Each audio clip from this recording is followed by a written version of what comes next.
A very good afternoon to one and all. And today concept is about two ways to build a CFG. And here I'm showing you on screen. And in that screen, I'm showing you how to build a CFG in two ways. Two ways in the sense, one is in indirect process and another is in direct process.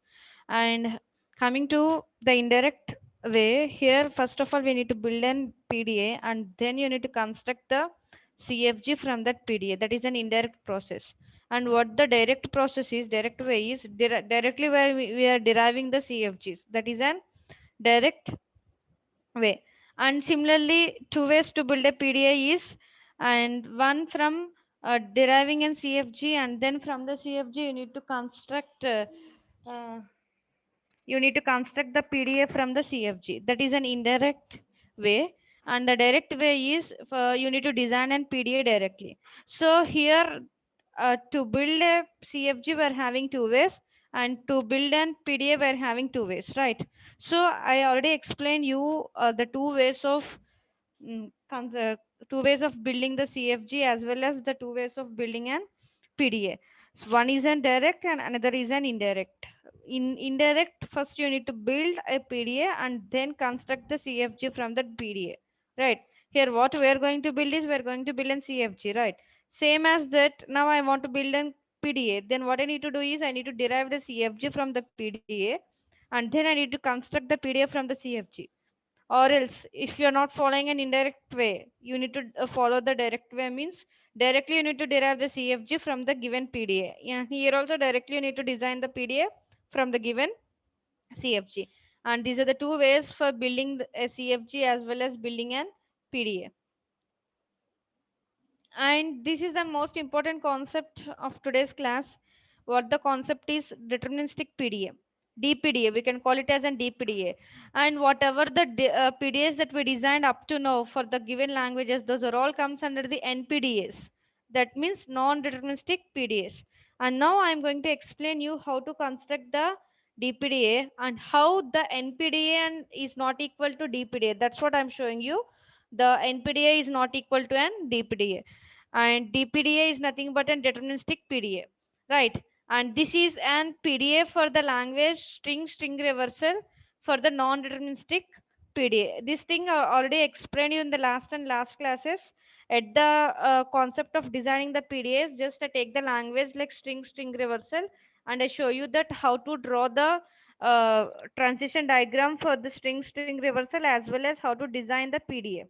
And whatever the thing that we designed there, whatever the thing that we represented there, those are all comes under the NPDAs. Make a note of this, NPDAs, right? And this is a state diagram, or we can also call it as a transition diagram, a PDA transition diagram. And here we're having three rules: initial state with a Q naught and Q1, and in between state Q1 and as well as Q2 as a final state. And these are the inputs that we are giving with the Q naught and the outputs that we are getting from the Q naught. And when we are giving an inputs from the Q naught, these are the outputs we are getting from the Q1, right? And what these are the inputs that we are giving for the Q1 and these are the outputs that we are getting for the Q1 state, right? And the inputs that we are giving for the Q1 and the output we are getting for the Q2 state, right? So here the Q2 state is an acceptable state. The Q2 state is an acceptable state. That means initially we're growing the stacks. That means we want to we want to fill the stack, right? To fill the stack, what we need to do? We need to push the inputs into the stack. So at initial state itself, we're growing the stack. We just grow the stack. And in between of the Q0 and Q2, what we are doing is we're pop the stacks. That means we're finding out the matchings, and wherever we're getting the matching symbols, just we're pop the stack there itself. Or else we need to switch to the popping mode. That means switching to the popping mode means changing the state, right? And finally here what we are doing at the state of Q2, we are showing it is an acceptance. That means the acceptance by the final state like this. So why does it have to be a non-deterministic? So to remove guessing or impose the user to insert the C in the middle. So that's why we are calling it as a non-deterministic, right? So this thing already explained you in the previous class itself. The same thing here, I am taking it as an example to show you that the NPDA and DPDA is not equal to. That means NPDA is not equal to an DPDA. Just to show that the non-deterministic PDAs are not equal to an deterministic PDAs. Just I'm taking this example, and this is an example for the language of string reversal. And here we're having another example. What the example is, now I'm drawing an DPDA, deterministic PDA for the WCW power R. What it means is, for NPDA, I'm not using any separator between the string reversal. But while coming to the DPDA, I'm using a separator. Please make a note of this. For the language, WCW power R. WCW power R means when you are having a language like this, to show the language like this means those are all comes under the deterministic PDA languages, right? If you are having only string reversal without having any separation between the string and string reversal, then what it means is it comes under the non-deterministic PDA. Why? Because up to we don't know where we are not directly giving where to change the state or where to pop the stack, or all these things we're not giving there itself, right? When we are designing the PDA rules, and after the representation of the uh, PDA, the finite automata, the transition diagram, there we are showing that where we are popping and where we are making the string acceptance, right? But here it was very clear, and up to the separator C, you need to maintain a single state, maintain with a single state. Then whenever you are reading and separator C, then you need to change the state. That's the thing. Here clearly it shows you that where to change the state. That means up to the string, you can carry on with a single state, and whenever you are reading in separator within C, the state within C separator, there itself you need to change the state, right? But here we're not having like that. Here we're not having like that. Everything we made with an epsilons from Q0 to Q1, Q0 to epsilon Q1, sorry, Q0 epsilon Z0, Q0 epsilon 0, Q0 epsilon 1. But while coming to the DPDS is Q not C Z not, because in between of W and W power R, we're having in C as a separator. C as an separator. Clearly it shows that there you need to switch the popping mode, switch to the popping mode, right? So in the place of epsilons, we're taking Q naught C Z naught, Q naught C 0, Q naught C 1. And here we're accepting with an, we're designing the machine with an epsilon. So that's why we're calling it as an NPDAs. So we're calling this as an NPDA transition transition diagram, or NPDA push down automata, right? And but here we're not having an epsilon transitions. We're not having an epsilon transitions. That means our input is not an epsilon, right? When your input is not an epsilon, then automatically those comes under the DPDS. Make a note of this. And up to here, all are zeros and ones, or 0 Z0 or 1 Z0 or 0 0 or 1 1 or 1 0. All the inputs that we're taking in the form of like this, and the outputs that we're generating also within zeros or ones like that. But here we're taking the inputs within C along with the Z naught and 0 and 1, right? The outputs that we're generating from this is a Z naught, 0 and 1, right? And coming to the here, we're taking the input 0 0 or 1 1, right? The output is epsilons. Output we're getting an epsilon, it is a nullable. But input we're not taking an epsilons. But while coming to here we're taking the inputs as an epsilons. We're taking the input as an epsilon. So that's why we're defining that such type of PDA, such type of transition diagrams, PDA transition diagrams can be called it as a non-deterministic PDAs. Can be called it as a non-deterministic PDAs. And coming to this example, only we're taking the inputs with C or Z naught or zeros or ones, but without epsilon, we did the transition between state to state. So that's why we're calling it as an DPDA. DPDA for the language string reversal, string with an separator string reversal, where C is some special symbol not in string. C is not, that means the string, the C word should not be contained in the string, right? See that we are taking the C word as a separator, some special symbol like an separator between a string and reversal. So here we need to make a note that all transitions have been deterministic. What are the transitions that we shown here? All the transitions are been deterministic. all the transitions have become an deterministic transitions because we are not having an inputs as an epsilons. When you are having the epsilons as an input even in our transition diagram, then you can call them as an NPDA transition PDAs, transition diagrams. Otherwise those comes under an DPDA transition diagrams, right? So what this example shows, that means the NPDA is not equal to an DPDA, isn't it? That's what I'm showing you the two examples just by taking an string reversal as a language. And with that example I show you two different state diagrams, and there I'm show you how to take the inputs for doing an transitions between the two states. If you want to do an DPDA, then you should not take the epsilons as an inputs. If you want to show it as an NPDA, then you need to make the epsilons as an input be in between of any two states, right? So here also we're showing it is in growth stack, and here I'm switch to popping mode, and also here I'm showing you that the pop stack for matching symbols, and finally the acceptance state, right?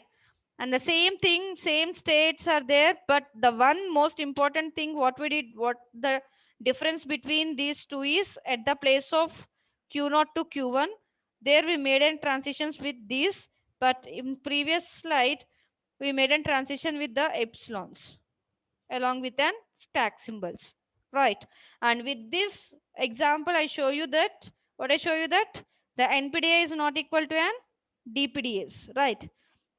And coming to the definition of what the DPDA is, what an DPDA is.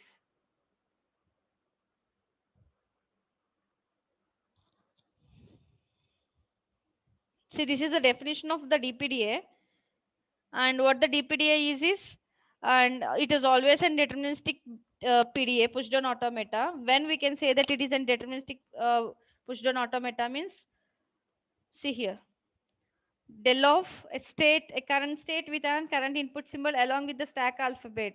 It should has at most one member, and what that member is, for any input alphabet it should belongs to an input, for any input alphabet like an A, it should belongs to an sigma. Sigma is an input alphabet, right? And it should be union of epsilon, and it should be union of epsilon.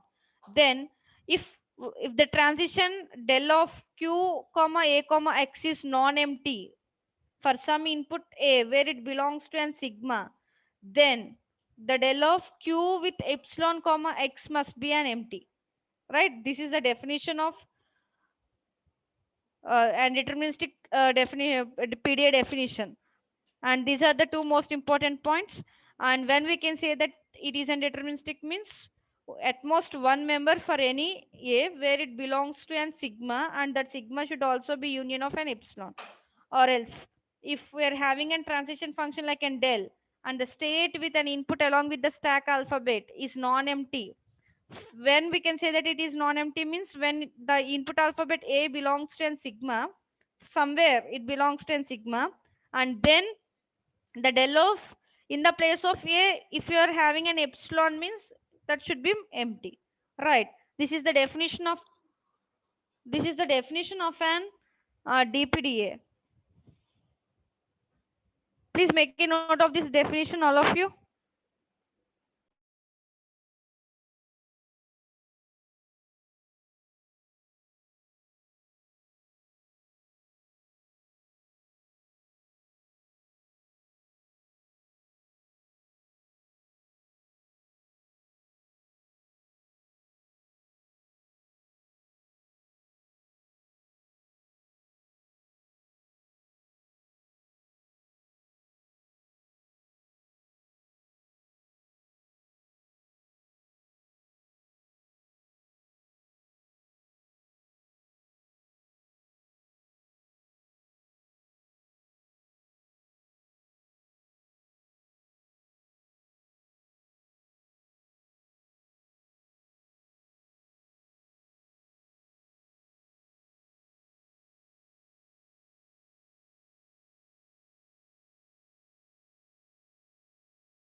And the concept that we're having here is PDA versus DPDA versus regular languages.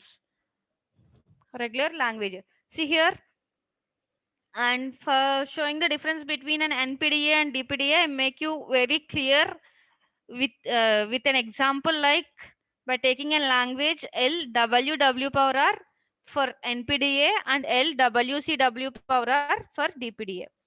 And if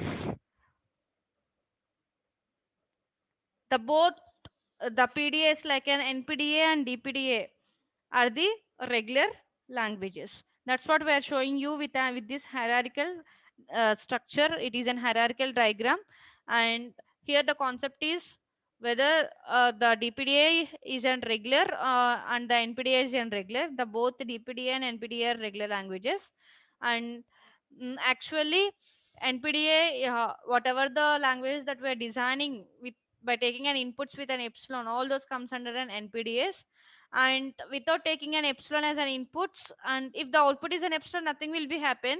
But the taking of the input in the form of the epsilon is mandatory here, because that shows that whether it is a non-deterministic PDA or else an deterministic PDA, right? So both comes under the both the automatas, both the deterministic push down automata as well as the non-deterministic push down automata comes under the regular languages. Both belongs to the regular languages family, right? And here this is the summary of this unit, and I explain you about an NPDAs and DPDAs for the CFLs as well as the CFGs, and I show you the acceptance of the PDAs by final state as well as by empty stack, and I make you to understand what the ID instantaneous descriptor, and I show you how to represent an instantaneous descriptor with an sign and the transition diagram for that, and finally the most important concepts of this unit, equivalence of CFG and PDA. That means I explain you how to convert from CFG to PDA construction as well as from PDA to CFG construction. I think you all understand all these concepts, and with this, the comparisons in the sense the vice versa, the differences between of these three. With this concept, I am ending the unit number 4. That means actually PDA push down automata comes under unit number 4, where under the unit PDA push down automata, whatever the contents that are included in this, all the concepts I covered here, and in each and every class I covered each and every concept, nothing is left it out, everything is covered. And please do practice of these examples more and more, then only it will be easy for you. If not, it will be complex, because doing the practice makes you very easier and makes you simple to uh, at the time of examination.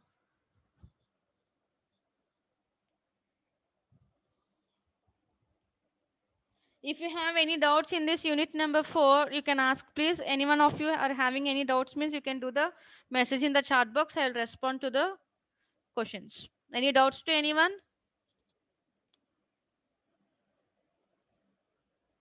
And here in this unit, overall, the most important concepts are designing of the PDFs from the given languages, and accepting the PDF by the final state as well as by the empty stack, and finally the conversions from CFG to PDA and PDA to CFG. These are the most important concepts under this unit number 4. If you are having any doubts in any concept, you can please ask.